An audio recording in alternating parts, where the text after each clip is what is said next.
TV Batuíra Portugal. Para lá do amanhã. É um grande prazer, uma grande honra estar aqui entre os irmãos portugueses para refletirmos um pouco sobre os ensinamentos preciosos que os Espíritos têm trazido à humanidade e que hoje estão depositados no Espiritismo. O nosso tema de hoje é o Espiritismo e o fenômeno mediúnico. Um tema que me entusiasma muito, que é de grande importância e, às vezes, fica relegado ao esquecimento. Eu quero dar, e peço aos irmãos, para que a gente dê um enfoque que traga alguma pertinência para a atualidade e que nos suscite pontos relevantíssimos para o nosso despertar espiritual. O Espiritismo, ele se fia pela verdade. Quando nós estudamos o caráter da revelação espírita e a autoridade do Espiritismo, nós não podemos esquecer que ele não é da ordem das teorias especulativas. O Espiritismo não é um sistema de criação individual, de concepção humana. Ele é da linha da episteme. E isso espanta, às vezes, muitas pessoas. Porque o Espiritismo ele tem critérios para a avaliação da verdade, para que a gente possa fazer a correspondência do que ele ensina à realidade.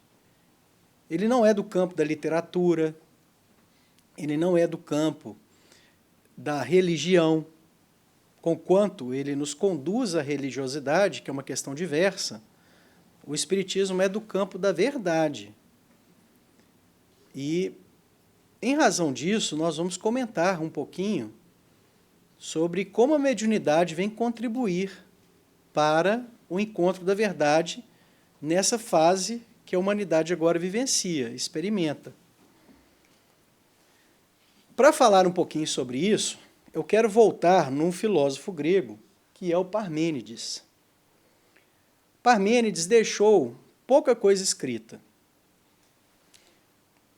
Há um poema dele, cujo título é Sobre a Natureza, que, na minha impressão, é claro que aqui é a minha opinião, esse poema traz relatos mediúnicos. Ou, mais especificamente, relatos do Parmênides de uma experiência que ele tem, uma experiência mediúnica. O fato é que, em determinado item do poema, cujo trecho é o caminho da verdade, o Parmênides vai trazer apontamentos que conduziram todo o pensamento ocidental. Se nós temos a Europa hoje, tal como ela é, uma nação, um continente, uma comunidade inteira conduzida pela episteme, pela busca da verdade, a grande herança da civilização ocidental é o critério, a busca da verdade, o embasamento, o fundamento, a sua cultura fundamentada. Tudo isso nós devemos a esse homem, segundo os estudiosos. Porque Parmênides vai inspirar a filosofia grega desde o início, com um trecho singelo desse poema, em que ele relata um desdobramento, em que carruagens o conduzem para fora da Terra, e ele vai vencendo os estratos do plano espiritual. Aqui a gente faz uma leitura espírita. E conduzido por espíritos, ele chega aos portões de determinado local, portões que só poderiam ser abertos pelos justos. Então, ali já mostra que ele, Parmênides, era um espírito de comportamento reto. E aí os portões são destrancados para ele, e ele ingressa naquele âmbito superior, e ele encontra com uma deusa. E essa deusa vira para ele e, em síntese, diz assim: Parmênides, você precisa entender 3 coisas. para você encontrar a verdade. Eu vou ler o trecho do poema, que é o mais importante para a gente. Ela diz, essa deusa, segundo o poema: terás, Parmênides, de tudo aprender. Então ela está dizendo para ele, Parmênides, você tem que conhecer 3 coisas fundamentais. Só um minutinho, por favor. 3 pontos fundamentais você precisa compreender. Primeiro, o coração inabalável da realidade, ou da verdade fidedigna. Primeiro ponto, Parmênides, existe uma verdade. Você não pode esquecer disso. Existem leis. Existe uma realidade. Existe o fundamento de tudo. E você tem que buscar o coração, a essência dessa verdade. Foi essa busca que conduziu toda a nação grega para construir a filosofia que eles nos legaram. O critério, a busca pelo esmero, é a busca pelo coração da verdade. E, na sequência, a deusa fala para ele, você também não pode deixar de considerar, Parmênides, que existem as crenças dos mortais, em que não há confiança genuína. Agora, Parmênides, se por um lado existe a verdade, tome cuidado lá no mundo material, porque os homens fazem muitas confusões com base nas suas interpretações pueris, circunstanciais, na sua infantilidade, e que muitas vezes destoa da verdade. Então tome cuidado com o que é cultura humana, porque às vezes ela não está correlacionada à verdade em si, ao coração da verdade, que é o núcleo, a essência. E aí ela continua, mas também isso aprenderás. As aparências trazem aparentemente aquilo que é o ser, passando todas através de tudo. Ou seja, também não deixe de considerar que algumas das coisas que você vai constatar na sua vida lá na Terra, essas experiências vão trazer a aparência da verdade. Com base nisso aqui, se construiu o seguinte, a deusa está dizendo para ele aquilo que existe e aquilo que não existe. Tenha esse discernimento. E aí nós temos a doxa, segundo a catalogação feita pelos filósofos ao longo dos anos, a doxa é o quê? O conhecimento comum. A comunidade incipiente como o Brasil, por exemplo, é cheia de doxa. Muitas vezes nós recebemos culturalmente determinada crença. Olha, se você utilizar-se de determinada planta, faça um chá daquela planta que vai curar uma doença tal. Às vezes isso pode corresponder à realidade, mas às vezes não. É só uma opinião humana que não tem correspondência. A ciência vem, comprova e diz, não, isso aqui não corresponde à verdade. É doxa, é cultura. E como a gente precisa entender isso hoje na atualidade? Porque o século XX inundou a humanidade de doxa. E às vezes nós sobrelevamos, nós encarecemos a cultura humana em detrimento da verdade. E muitas vezes perdemos esse senso de busca do que é o real. Nós temos a doxa aparente, que são esses conjuntos de ensinamentos que às vezes possuem uma verdade. Então a sua avó, ou a minha avó lá no Brasil, pode ter me ensinado algo que realmente possui um fundo científico. Por mais que ela nunca tenha feito uma experimentação, não tenha conhecido o método científico, mas empiricamente descobriram pela experiência do dia a dia que aquilo funciona assim. Aquela cultura passa de povo para povo, de tempos em tempos, de geração para geração, e aquela aparência traz um indício da verdade. Né? Porque nós não podemos esquecer que na vida humana nós temos a capacidade de conhecer a verdade segundo a nossa limitação. O conhecimento do universo e o próprio Deus são um oceano. A nossa mente é um copo. Você não vai conseguir introduzir todo o oceano dentro de um copo. Mas o que o Espiritismo nos ensina é que esse copo cresce e que ele vai se dilatando no passo da nossa evolução. Então, à medida que a gente vai evoluindo, nós vamos adquirindo a capacidade, paulatinamente, de absorver a parcela da verdade. Então, a aparência das coisas vão nos ensinar muito. Isso tem a ver com o tema mediunidade, ok? Vocês vão perceber. Mas existe a episteme, que é o núcleo, o coração da verdade. Daí vem a epistemologia, que é, para cada ciência, o núcleo rígido que permite conduzir o estudioso no conhecimento seguro. O Espiritismo tem uma episteme. A gente precisa entender que ele não é do campo da teoria vazia. Mas vejam que curioso. Na época do Parmênides, segundo alguns estudiosos, nós tivemos Heráclito, que teria sido, isso não é certo, teria sido contemporâneo do Parmênides. E o Heráclito já dizia completamente o inverso, né? Heráclito era um relativista, nós poderíamos dizer dessa forma. E o relativismo hoje faz moda no mundo inteiro. Você não pode ter uma opinião certa e definida a respeito de um tema. Fica em voga na academia ou em qualquer setor da nossa vida você ficar em cima do muro. Você não pode ser uma pessoa positiva de opinião. Isso é horrível, né? É aquilo que Jesus fala, você seja frio, né? Ou seja quente. Se for morno, vomitar-te-ei. Se a gente fica ali naquela mornice, nós somos espíritos que passamos coadunando com os males do nosso século. Nós precisamos tomar posições na nossa vida.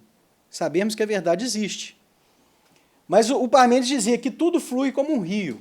Essa frase dele é muito conhecida. É um dos poucos fragmentos conhecidos, do Heráclito, né? Um dos poucos fragmentos do que ele deixou diz lá: não se pode percorrer 2 vezes o mesmo rio. Você nunca vai pisar 2 vezes no mesmo rio, porque aquela água que você pisou já passou. E não se pode tocar 2 vezes uma substância mortal no mesmo estado, por causa da impetuosidade e da velocidade da mutação. Essa se dispersa, se recolhe, vem e vai. Ou seja, a síntese aqui é tudo muda. Tudo é relativo, não existe nada estável na realidade, senão a lei da mutação.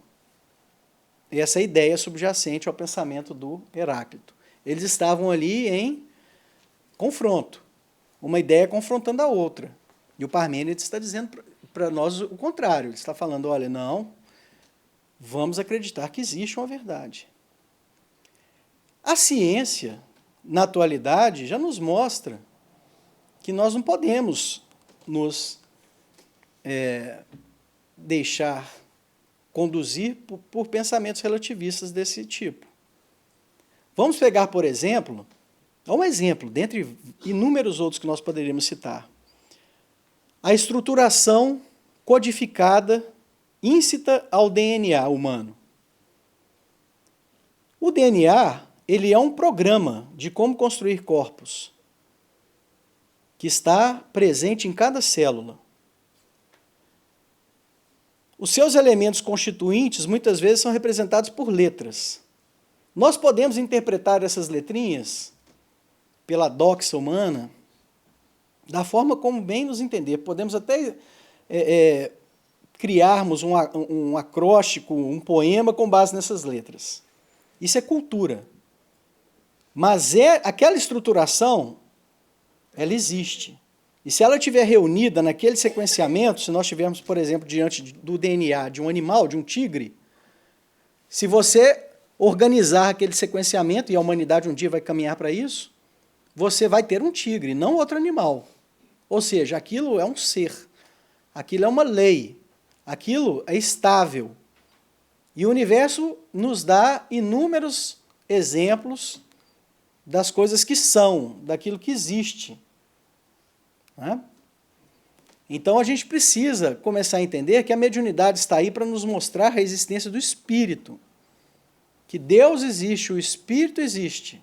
Os fenômenos mediúnicos são a prova cabal do século passado e desse século que experimentamos para conduzir a humanidade rasgando novos horizontes, abrindo as nossas consciências para a existência da vida após a morte. Agora vejam que curioso, o Aristóteles faz uma avaliação que derruba o relativismo do Heráclito num sopro. Ele vai dizer em síntese o seguinte: tudo muda? Ok, vamos aceitar que tudo muda. Mas para mudar, alguma coisa precisa existir antes. Porque só muda aquilo que é. Porque se uma coisa passa de um estado para o outro, né, um líquido passa do estado líquido para o sólido, ainda que nós estejamos diante de uma mutação de estados, esse líquido existe, ele é. Ele agora é sólido, mas antes era líquido. Então, eu não posso me arredar e me deixar seduzir pela mutação, porque só muda aquilo que existe.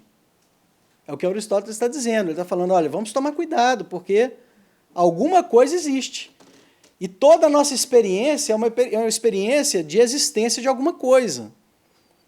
E o ser humano tem vivido aí de forma muito hedonista, imediatista, muito preocupado apenas com a transitoriedade da matéria, para o gozo tão comum, né, no meu país, por exemplo, o Brasil, um país muito conduzido pelo hedonismo, pelo imediatismo, pelos prazeres efêmeros.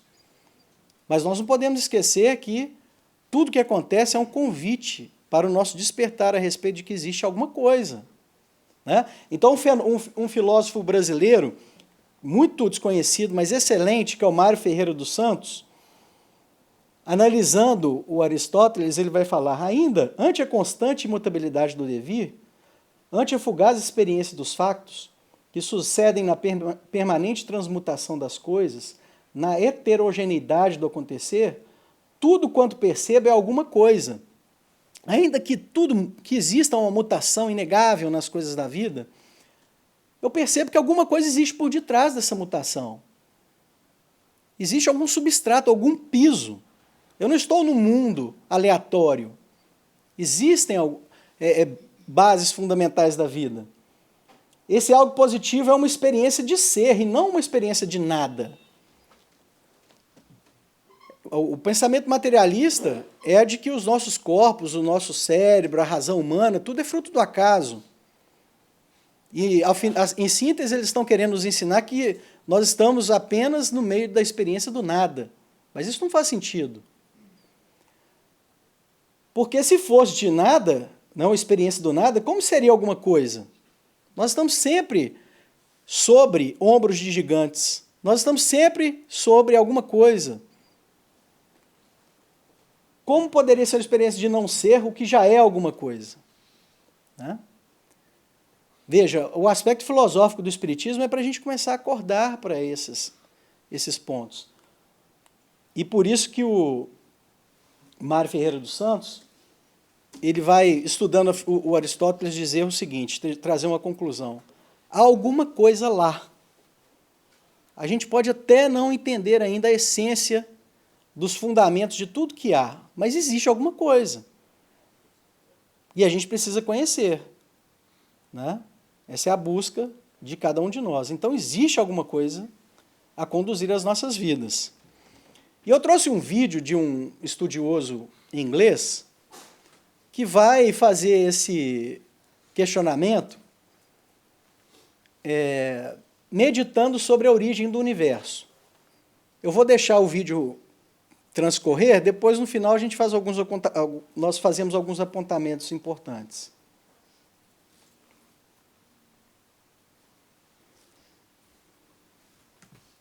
My name is Gerald Schroeder. I have a strong science background from MIT, Massachusetts Institute of Technology, bachelor's, master's, PhD, 7 years in the physics staff, seen a whole range of atomic bombs detonated, moved to Israel, met my wife, Barbara Sofer, a great writer, and then teach Torah and science. So luckily, I'm lucky that I have the two that come together. And one of the questions that I'm asked as a scientist is, how can a scientist really believe that there's something what we refer to usually as God. You know, is this metaphysical whatever acting in the world or producing the world. The irony is, the question's really a non-starter. Science has in fact discovered God. And you can talk to the hardline atheists and they will say, it looks like science has indeed discovered God. And how would that be? Well, if you take the trouble of going to the web and they're typing WMAP, the initials for a satellite, it's a diagram that shows the development of the universe from the creation over time. It's a timeline.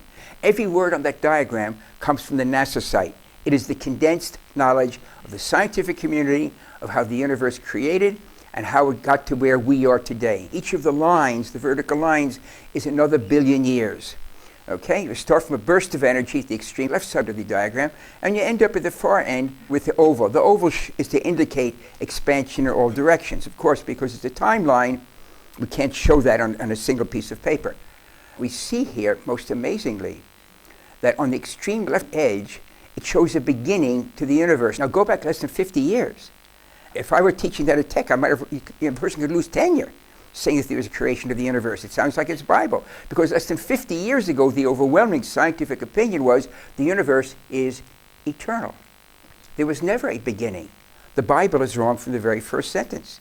And then we discovered, suddenly, Arno Penzias and Robert Wilson, the Bell Labs in New Jersey, the northeast of the US, discovered the echo of the Big Bang, the energy left over, which George Gamow, 60 years ago, predicted that if there had been a universe created hot and small, it would have exploded, and the energy would get more and more dilute, and Penzias and Wilson, these Arno Penzias and Robert Wilson, discover this energy that had been predicted overnight.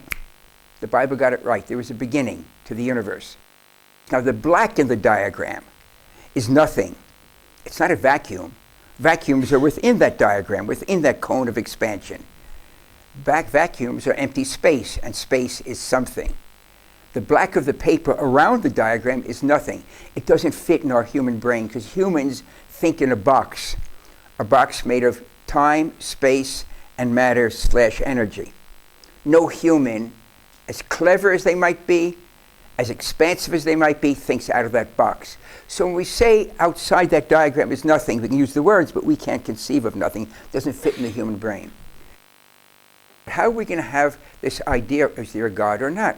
Notice that the creation force isn't the three-letter word G-O-D.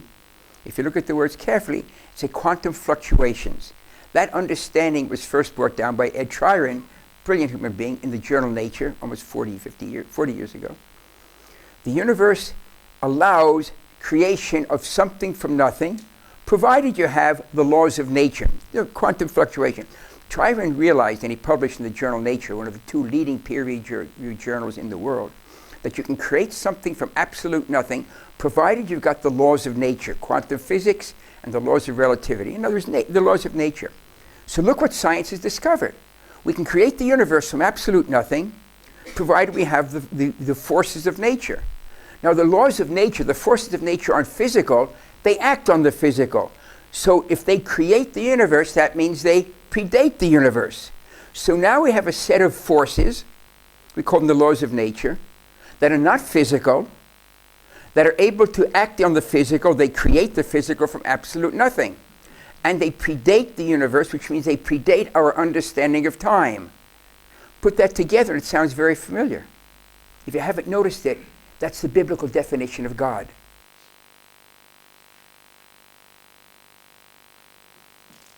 There's only one nuance that's left hanging. We can talk about it another time perhaps. Is that which created the universe, those forces active in the universe. But up to that point, science says you are correct. The definition of the biblical God is predates time, outside of time.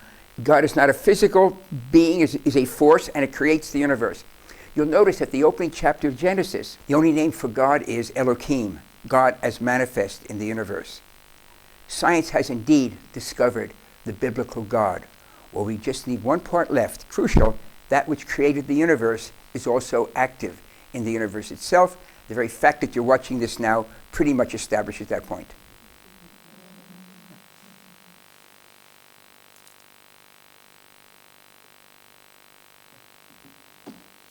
Bom, Ressalvadas algumas discordâncias que o Espiritismo vai trazer ao que ele expôs, por exemplo, sobre a presença do nada, os Espíritos explicam lá no Livro dos Espíritos que o nada não existe, né? É claro que essa é uma forma conceptual que a teoria científica tem utilizado para tentar explicar o que existe fora do universo. Mas os Espíritos nos mostram que em toda a criação nós temos a base do fluido cósmico universal, que é a parte elementar de tudo que existe, né, do ponto de vista físico. Esse autor vai nos trazer vai nos suscitar algumas reflexões muito interessantes. A origem do universo hoje é estudada através do Big Bang, que é uma concentração inimaginável de matéria que explodiu e que deu origem a tudo que conhecemos do ponto de vista físico. Muitas pessoas questionam, mas tudo bem, no início havia aquela bolinha de matéria, mas quem estabeleceu aquela bola lá? E ele faz um questionamento ainda mais interessante. Nós precisamos entender que algo precede a tudo isso, que são as leis. Porque se não existissem as leis da termodinâmica, as leis quânticas e as leis de tudo que rege esse universo material, nada disso existiria. Então você tem uma precedência fundamental sem a qual você não consegue conceber o próprio universo. Vejam, nós estamos falando de quê? De leis. O que o Kardec conclui ao estudar os fenômenos mediúnicos? Nós temos um universo presidido por leis. O cientista, ele leva a sério a existência de leis que nos regem. Nós estamos hoje estudando essas leis, né? Só que também do ângulo espiritual, tentando compreender como funcionam as leis que regem toda a criação, as nossas vidas. E aí eu trago uma pergunta para vocês. Qual é o fundamento do conhecimento religioso? O conhecimento religioso se assenta apenas em teoria? Já foi assim. No passado, em concepções humanas, doxa, muita doxa no passado. Hoje, nós temos uma nova religiosidade que se ampara em episteme, que se ampara no real. Onde isso? Espiritismo. O Espiritismo é o conhecimento religioso que nos conduz à religiosidade, é um sistema de conhecimento que nos conduz à religiosidade pós-revolução científica. Ele é posterior à revolução científica, ele incorpora todos os ganhos e todos os contributos da ciência. Porque estudar o fenômeno paranormal, estudar o fenômeno mediúnico é constatar a existência da vida que transcende a existência material que nós conhecemos.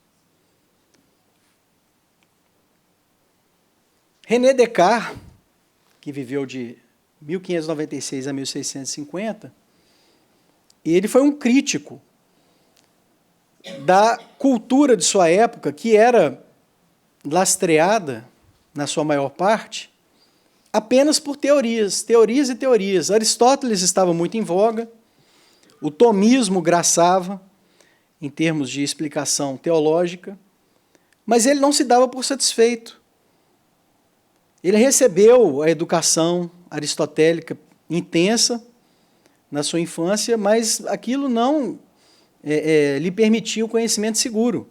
E vários outros pensadores como ele vão concluir o seguinte: nós precisamos de um lastro na realidade, porque teoria aceita tudo, papel aceita tudo.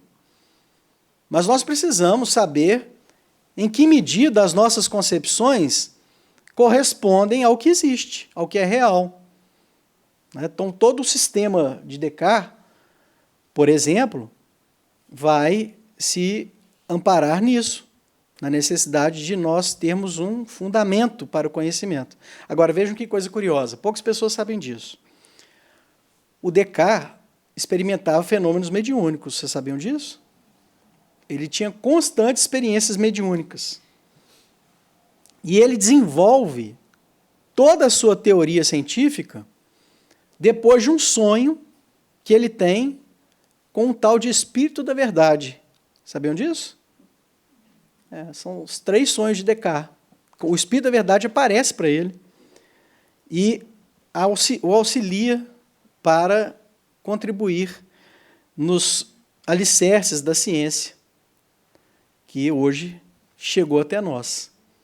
E o Espírito da Verdade anuncia isso para ele. Nós temos um trabalho em que nós tentamos avaliar os sonhos de Descartes à luz da mediunidade do Espiritismo. Está publicado no livro Um Novo Olhar sobre o Problema do Ser, do Destino e da Dor, comemorando o aniversário dessa obra de Leon Denis. Já está disponível para quem quiser depois pesquisar. Mas veja, um homem que lida com o fenômeno mediúnico, que tem acesso a informações no campo extrafísico, mas depois ele traz para a realidade e tenta encontrar o fundamento daquilo.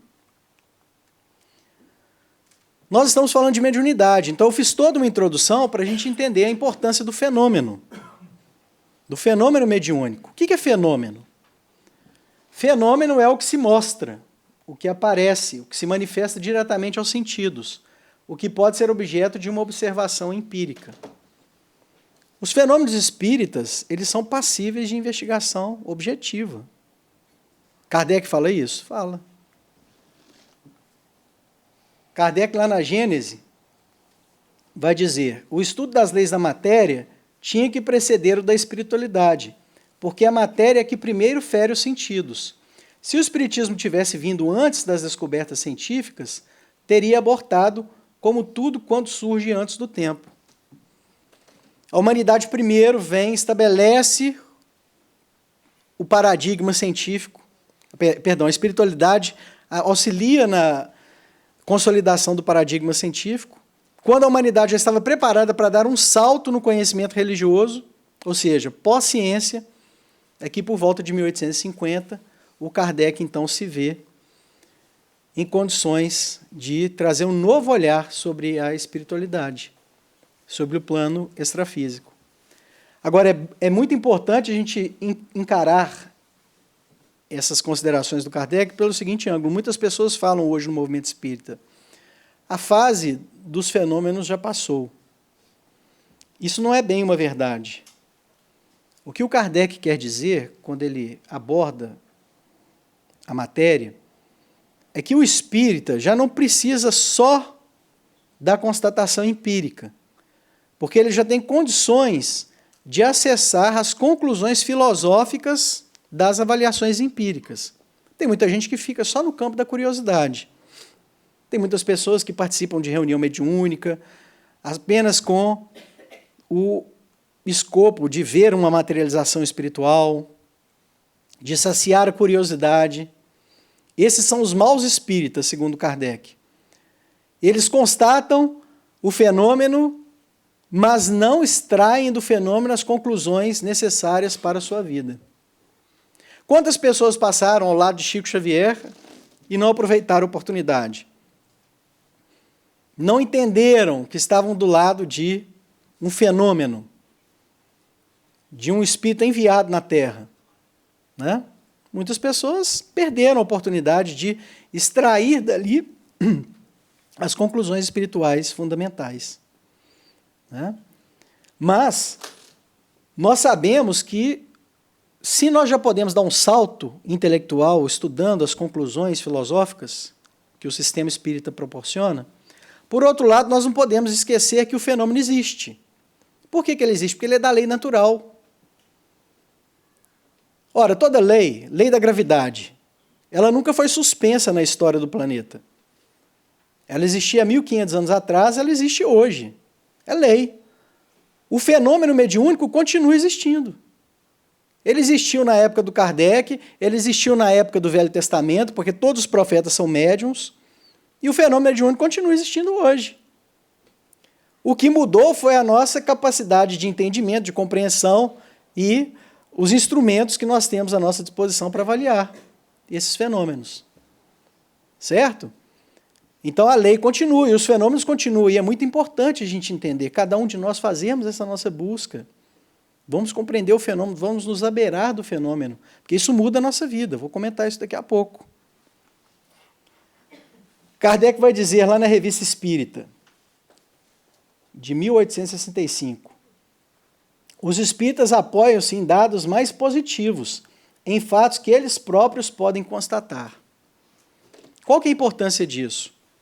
A importância disso, gente, é que o espiritismo, quando ele se lastreia no fenômeno, ele afasta do seu campo teorias especulativas vazias. Então, teosofia, sistema de Pietro Baldi, Rusteng, tradições do passado, do Egito Antigo, da Índia, tudo isso pode nos trazer contribuições excelentes, mas não constituem o objetivo fundamental do Espiritismo. Porque o Espiritismo não fica perdendo tempo com teorias vazias. Teorias, nós podemos criar uma enciclopédia de teorias, escrevermos um tratado de 20 volumes, com concepções teóricas maravilhosas, mas se aquilo corresponde à realidade, são outros 500, é outra história. O Espiritismo ele é muito humilde na sua capacidade de observação. Ele vai dizer para a gente, o Kardec constata isso de maneira espetacular, ele vai nos ensinar que nós devemos nos contentar com as explicações que são passíveis de serem extraídas agora. Sobre elementos simples, sobre os princípios da doutrina, como, por exemplo, a vida após a morte. Só isso já era necessário para reformar a nossa vida. Não é? Porque se eu internalizo a crença à vida após a morte de maneira efetiva no meu dia a dia, eu não vou ficar tão desesperado com relação às coisas transitórias, às vicissitudes da existência. Eu vou ressignificar toda a minha vida, se a vida após a morte realmente fizer sentido para mim. Então vamos nos abeirar do fenômeno, vamos conhecer, porque isso muda a nossa existência. Né? O Espiritismo ele quer nos mostrar princípios básicos da vida que já são essenciais para transformar o nosso existir da água para o vinho. Ele é muito humilde nessa delimitação. Ah, mas existe uma teoria de que o universo possui 20 dimensões. Sabem como Kardec respondia a esse tipo de especulação? Ele dizia o seguinte: vamos guardar na gaveta como uma verdade mais ou menos provável e vamos esperar ulterior confirmação. Se a ciência provar no futuro, se a mediunidade nos trouxer outros elementos no futuro, ótimo. Mas, por enquanto, não vamos ficar nos desviando com relação a essas questões colaterais. Por isso que lá na introdução do Evangelho segundo o Espiritismo, o Kardec vai dizer, olha, quando a gente estuda a Bíblia, sobretudo o Velho Testamento, e há hoje uma tendência horrível de ficar criando sofisticações interpretativas do Velho Testamento, que é um outro caminho de desvio, né?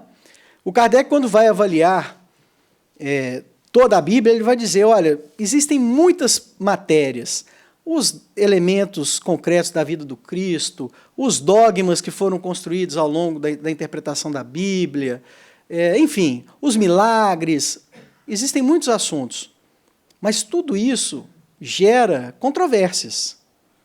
O nosso foco é entendermos qual é o núcleo do comportamento do Cristo, a parte moral, porque isso, a vida prática nos mostra de maneira concreta que é o que importa.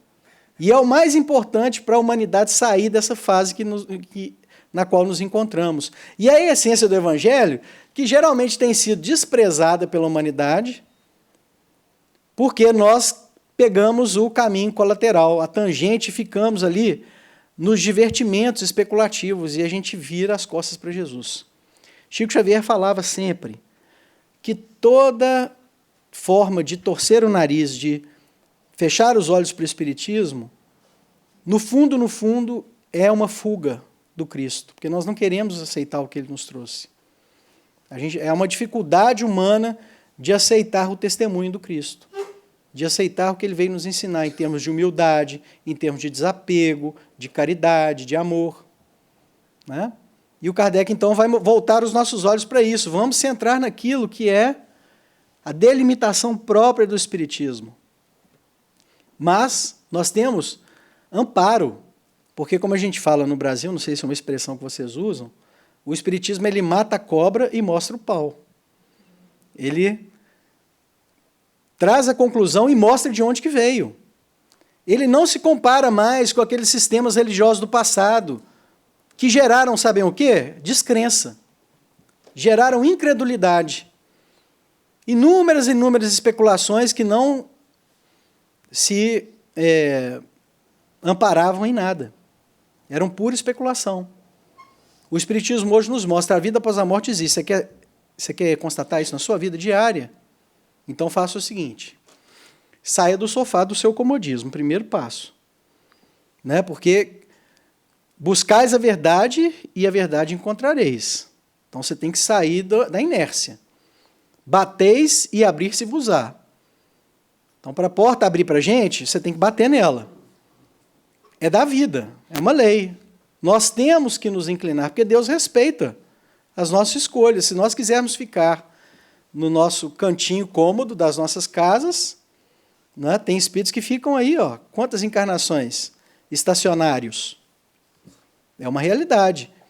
Se buscarmos essa realidade, nós vamos encontrá-la. Kardec continua. O Espiritismo apresenta-se em condições inteiramente diversas, como tantas vezes temos feito observar. Repousa sobre um fato da comunicação entre o mundo visível e invisível. Ora, um fato não pode ser anulado pelo tempo, como uma opinião. Não é uma opinião, gente, não é uma mera opinião religiosa. As outras denominações religiosas, às vezes, olham para o Espiritismo achando que nós somos apenas mais um compêndio de teorias interessantes. Mas o Espiritismo é uma ciência. O foco dele é científico, é conhecer do que se trata e como funciona a realidade do plano espiritual. E vocês, por favor, me ajudem a controlar o tempo, viu, Zarim? Ótimo. Um fato não pode ser anulado pelo tempo. Sem dúvida, ainda não é admitido por todos, mas que importa as negações de alguns quando ele é constatado todos os dias por milhões de indivíduos cujo número cresce incessantemente, que não são nem tolos, nem mais cegos do que os outros. Gente, no Brasil, o Brasil é um caldeirão mediúnico. Tem mediunidade para quem quiser experimentar. É impressionante. Eu, na minha vida, já constatei cada coisa. Mas esse tipo de constatação, eu só obtive porque eu fui buscar. A gente toma conhecimento, a gente vai lá, nós vamos lá estudar, nós vamos avaliar. Nós precisamos fazer isso. Isso é importante para a nossa convicção. Kardec diz isso. A parte material, fenomênica, é relevante para a nossa convicção. A gente precisa entender que isso não é mentirinha, não. A humanidade chegou no novo momento, no novo patamar, em que a constatação da vida após a morte já é uma janela aberta. Já está aí. É claro que é uma janela que vai crescer cada vez mais, na medida da nossa evolução e do nosso interesse. Mas já está à disposição para quem quiser ver. E são inúmeros os fenômenos. Né? Eu estou lembrando de vários, mas em razão do nosso tempo, eu vou citar, por exemplo, um médium da cidade de Palmelo, no estado de Goiás, que é conhecido pelo seu apelido, Antônio Pedreiro. Humilde médium. Esse médium, ele fazia cirurgias espirituais de forma... Eu não vou entrar em detalhes, mas com ostensividade, para quem quisesse ver. Uma pesquisadora do Rio de Janeiro, a Gilda, essa entrevista dela está lá no portal Saber Espiritismo. Ela filmou todas as cirurgias espirituais feitas pelo Antônio Pedreiro, levou num departamento de estudos paranormais nos Estados Unidos, eles quiseram queimar a fita cassete. Eles ficaram tão indignados com a prova, né? Os materialistas da instituição não aceitaram. Existe hoje um vídeo disponível no YouTube, vocês podem lançar lá, Antônio Pedreiro. São cenas fortes. Não são tão fortes como as que estão no trabalho da Gilda, né? Mas são cenas fortes. Mas ali é só um dos inúmeros exemplos. O maior exemplo de todos é o Chico Xavier, né? O Chico Xavier dava provas da sua mediunidade de forma incomparável. Uma atriz comediante, excelente comediante do Brasil, Nair Belo, esteve uma vez no Chico Xavier e recebeu uma comunicação do filho dela, de 19 anos, parece, que havia desencarnado. Ele relatou na carta a Nair Belo informações que nem ela sabia. Ela mesma relata, a atriz, que quando o Chico Xavier trouxe o inventário dos seus parentes desencarnados que estavam no plano espiritual, ela duvidou, ela pensou assim, ela tinha uma voz mais rouquinha assim, né? Esse Chico Xavier endoidou, isso aqui não existe. E aí ela pegou aquela lista de parentes e foi ao cartório de registro de pessoas naturais da cidade natal, em Limeira, no interior de São Paulo. Aí ela pediu as certidões e constatou que aquela árvore de parentes que foram apresentados pelo Chico Xavier correspondia à verdade. Agora, como o Chico podia saber se nem ela sabia? Era uma informação extracognitiva. Estava fora da cognição do Chico, estava fora da cognição dela. São inúmeros os elementos de constatação da vida após a morte que nós temos à nossa disposição. E eu vou falar daqui a pouco do fenômeno de Scole. Essa passagem está na Revista Espírita. Dar-se-á o mesmo com o Espiritismo, já que repousa sobre um fato material, existente em virtude de uma lei explicada e demonstrada, que lhe tira todo o caráter sobrenatural e maravilhoso, e é imperecível. O Espiritismo não é do campo do maravilhoso, do mistério, não existe mistério. O Espiritismo é do campo do concreto, daquilo que há. Os que negam a possibilidade das manifestações estão no mesmo caso dos que negavam o movimento da Terra. Se o Espiritismo fosse uma simples teoria, uma escola filosófica baseada na opinião pessoal, nada lhe garantiria estabilidade. Se fosse só mais uma concepção, já teria esvaído e não teria alicerce. Porque poderia aguardar hoje e não aguardar amanhã. Num dado tempo, poderia não estar mais em harmonia com os costumes e o desenvolvimento intelectual caindo. Então, como todas as coisas fora de moda, que ficam a reboque do movimento. Enfim, poderia ser substituído por algo melhor. Dá-se o mesmo com todas as concepções humanas, todas as legislações, todas as doutrinas puramente especulativas. O que Kardec está dizendo aqui para a gente? O Espiritismo não tem interesse em ficar trazendo especulação teórica vazia. Revista Espírita também. Demonstrando que esses fenômenos repousam em leis naturais. São leis naturais que o Espiritismo vem nos revelar. Então, por conta do tempo, eu vou avançar mais um pouquinho, e eu queria só trazer um dado interessante, que é o seguinte. Um abade da região da Calábria, conhecido como Joaquim de Fiore, nascido em 1135, ele uma vez resolve ir para o Monte Tabor, em Jerusalém, e lá no alto do Monte Tabor ele tem um desdobramento mediúnico e tem uma visão sobre o futuro da humanidade. E ele desenvolve uma concepção do Evangelho desenvolvida em 3 etapas, que são esses 3 círculos. A primeira etapa, ele vai dizer, corresponde à da lei de Moisés, a humanidade ainda precisando caminhar naquele jugo do não pode, isso é proibido, aquele jugo mais rígido, em razão da sua infantilidade espiritual. A segunda etapa, segundo ele, é a da vinda de Jesus. Mas ele, vejam a mediunidade dele, ele conclui, a humanidade recebeu Jesus, mas ainda vai demorar muito tempo para assimilar-lhe os ensinamentos. Então, Jesus ainda vai ser intermediado por templos de pedra, por instituições. Mas, previu ele mediunicamente, chegará uma terceira etapa, que vai ser a etapa do império do Espírito Santo. Leia-se, em linguagem espírita, da mediunidade.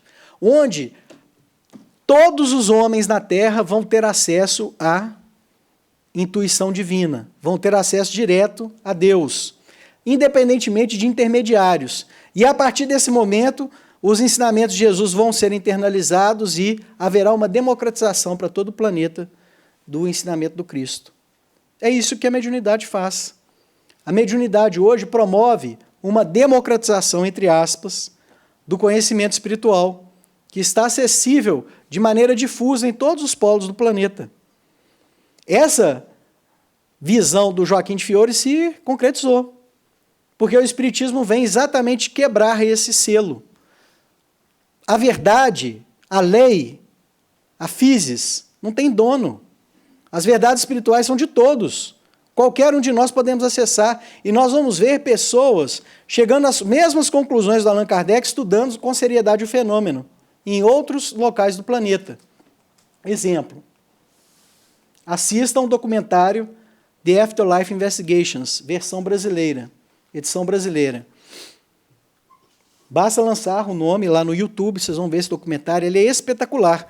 Ele relata uma experiência travada na cidade de Scole, na Inglaterra, conduzida pelo inglês Robin Foy, que hoje está radicado na Espanha, mas em 2000 eles fecham o experimento, onde reproduzem todos os fenômenos mediúnicos catalogados pelo Allan Kardec, sem conhecer Kardec. E mais, eles fizeram essa bateria de... produziram todos esses fenômenos com uma equipe da SPR, que é a Society for Psychic Research, que conduziu rigorosamente os estudos e tirou as conclusões. Muitos estudiosos que eram céticos saíram de lá acreditando no fenômeno, eles não podiam duvidar. Fenômenos de materialização, fenômenos fantásticos. Houve até o fenômeno de escrita direta em filmes analógicos de máquinas de tirar fotos. Escritas que vinham positivadas na sequência dos frames, né, das fotos. Eu não posso ficar citando, eu quero que vocês assistem, peço, por favor. É impressionante, né? Fenômenos que estão aí na atualidade. Os cientistas da SPR lançaram gaiolas de Faraday. Eles usaram todos os métodos possíveis e imagináveis para tentar afastar fraude. E os fenômenos foram produzidos em larga escala. Robin Foy escreveu esse livro aqui também, Witnessing the Impossible, que é um diário contando as reuniões mediúnicas que eles produziram. E há também outros livros do Robin Foy. Robin Foy está aqui, ó, do lado de vocês, lá na Espanha. Vamos lá conhecer o trabalho dele. Né? Vamos lá. A gente precisa ver essas coisas. Mas assistam o documentário. Né? Esse documentário tem mudado a vida de muitas pessoas. Ele está agora sendo trabalhado em Hollywood. Eles vão fazer um filme baseado, um filme inspirado nas experiências de Scole, e vai ganhar um pouco mais de notoriedade mundial. Mas tudo isso vem para mostrar para a gente que o fenômeno mediúnico é, hoje, a constatação da vida após a morte. Vamos conhecer a epistemologia espírita, vamos ver que o espiritismo tem critério para lidar com o paranormal. Existe todo um critério sério. O espiritismo é conduzido por pessoas sérias. Tem sido conduzido ao longo de muitos anos por pessoas sérias que querem conhecer a realidade. Né? E é esse, então, o ângulo que a gente queria trazer para o nosso estudo de hoje, para entendermos que a mediunidade tem um papel fundamental nessa era de transição. Agradeço muito pela paciência de todos, estamos à disposição para qualquer esclarecimento.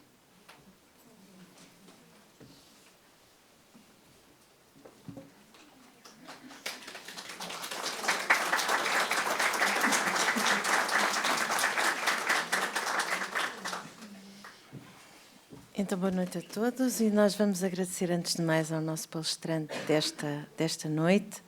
Obrigada, Marco, pela reflexão que nos trouxe acerca do espiritismo, do trabalho que ao longo dos séculos foi feito por muitos que, não sendo espíritas, trabalharam em prol daquilo que foi depois o Consolador Prometido,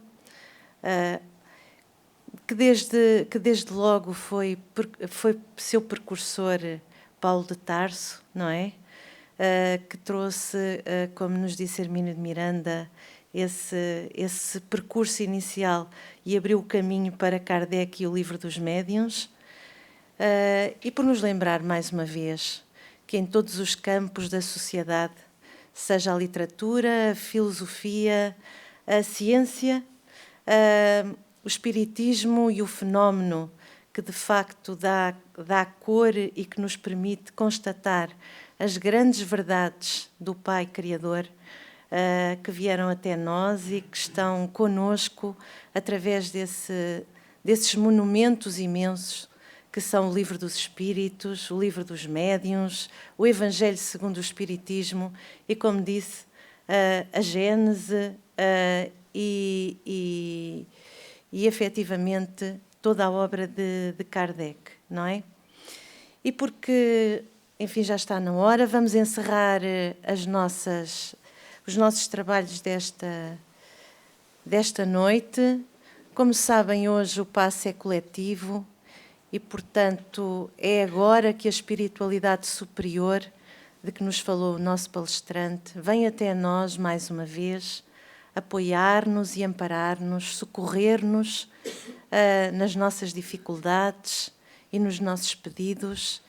E por isso vamos dirigir-nos em espírito e verdade até Jesus, nosso irmão maior,